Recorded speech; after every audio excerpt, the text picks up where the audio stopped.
But he said to them, "Unless I see the nail marks in his hands, and put my finger where the nails were, and put my hand into his side, I will not believe." A week later, his disciples were in the house again, and Thomas was with them. Though the doors were locked, Jesus came and stood among them and said, "Peace be with you." Then he said to Thomas, "Put your finger here. See my hands. Reach out your hand and put it into my side. Stop doubting and believe." Thomas said to him, "My Lord and my God." Then Jesus told him, "Because you have seen me, you have believed. Blessed are those who have not seen and yet have believed." Jesus performed many other signs in the presence of his disciples, which are not recorded in this book. But these are written that you may believe that Jesus is the Messiah, the Son of God, and that by believing you may have life in his name. Afterward, Jesus appeared again to his disciples by the Sea of Galilee. It happened this way. Simon Peter, Thomas, also known as Didymus, Nathanael from Cana in Galilee, the sons of Zebedee, and two other disciples were together. "I'm going out to fish," Simon Peter told them, and they said, "We'll go with you." So they went out and got into the boat, but that night they caught nothing. Early in the morning, Jesus stood on the shore, but the disciples did not realize that it was Jesus. He called out to them, "Friends, haven't you any fish?" "No," they answered. He said, "Throw your net on the right side of the boat, and you will find some." When they did, they were unable to haul the net in because of the large number of fish. Then the disciple whom Jesus loved said to Peter, "It is the Lord." As soon as Simon Peter heard him say, "It is the Lord," he wrapped his outer garment around him, for he had taken it off, and jumped into the water. The other disciples followed in the boat, towing the net full of fish, for they were not far from shore, about 100 yards. When they landed, they saw a fire of burning coals there with fish on it and some bread. Jesus said to them, "Bring some of the fish you have just caught."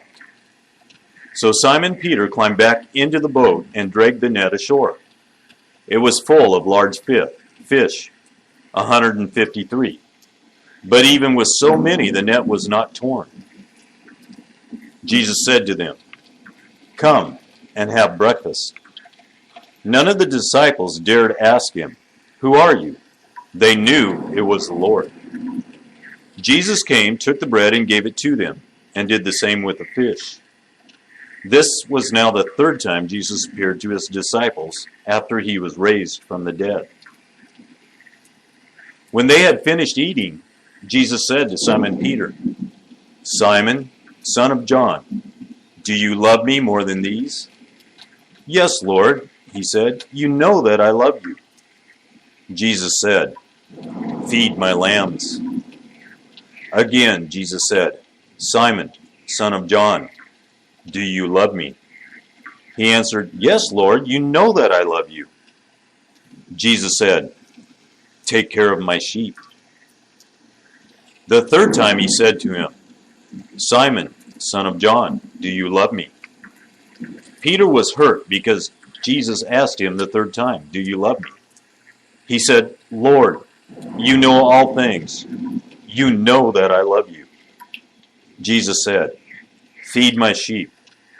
Very truly I tell you, when you were younger, you dressed yourself and went where you wanted.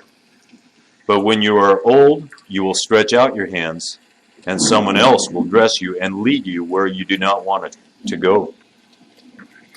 Jesus said this to indicate the kind of death by which Peter would glorify God. Then he said to him, "Follow me." Peter turned and saw that the disciple whom Jesus loved was following them. This was the one who had leaned back against Jesus at the supper and had said, "Lord, who is going to betray you?" When Peter saw him, he asked, "Lord, what about him?" Jesus answered, If I want him to remain alive until I return, what is that to you? You must follow me." Because of this, the rumor spread among the believers that this disciple would not die. But Jesus did not say that he would not die. He only said, "If I want him to remain alive until I return, what is that to you?" This is the disciple who testifies to these things and who wrote them down. We know that his testimony is true. Jesus did many other things as well. If every one of them were written down, I suppose that even the whole world would not have room for the books that would be written.